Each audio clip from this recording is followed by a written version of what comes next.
As a wise old frog, I've seen a lot of things in my day, like the mating dance of the red-eyed tree frog, which is so romantic it makes this old frog's heart skip a beat. But nothing, I mean nothing, beats the time those ducks went rogue for the love of peas. It all started when a flock of ducks discovered a secret garden brimming with the most delicious peas they'd ever tasted, but soon it became an all-out pea frenzy. They'd gobble up to 100 peas each, and then they'd waddle back to their pond, their bellies round and their feathers ruffled with pea powder. Now, I love a good pea as much as the next frog, but I also have a healthy respect for the humans who grow them. And those ducks, well, they were starting to get a little too greedy. The human gardener had had enough of their pea pilfering. So the next day he set a trap, a big net that covered the entire pea patch. But those ducks, they were smarter than your average bird. The cleverest of them all, a duck we'll call Quack, devised a plan. While the other ducks distracted the human with a raucous honk honk honk, Quack snuck into the net and emerged on the other side, triumphant and covered in peas. And so it went. Every day the gardener would set a new trap, a maze of hedges, a moat filled with alligators, even a flock of robotic ducks that sprayed water.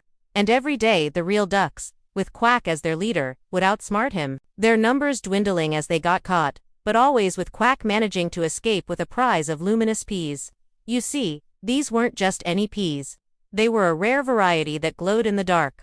And as the nights grew longer and the moon waxed fuller, the ducks' obsession grew too. They'd race across the garden, their glowing pea prizes clutched in their beaks, their laughter echoing in the night. But as the days passed, the pea supply began to dwindle. And as the last of the peas ripened, both the ducks and the gardener knew this was it, the final pea heist. The ducks made one last run for the garden, their silhouettes a stark contrast against the silver moonlight, and then something strange happened. As Quack reached the center of the garden, he stopped. He looked around at his fellow ducks, their eyes shining with a strange light. And for a moment, they just stood there, surrounded by the glowing peas, bathed in the silvery moonlight. Then, as if waking from a dream, they began to scatter, each duck clutching a pea, their usual raucous laughter replaced by nervous, squeaking chirps. When the gardener emerged the next morning, he found the pea patch trampled but not picked clean. And in the center, he found Quack, lying on his back, his eyes closed, a single glowing pea clutched in his beak. It seemed the peas had a way of making the biggest, strongest ducks into the tiniest, quietest frogs.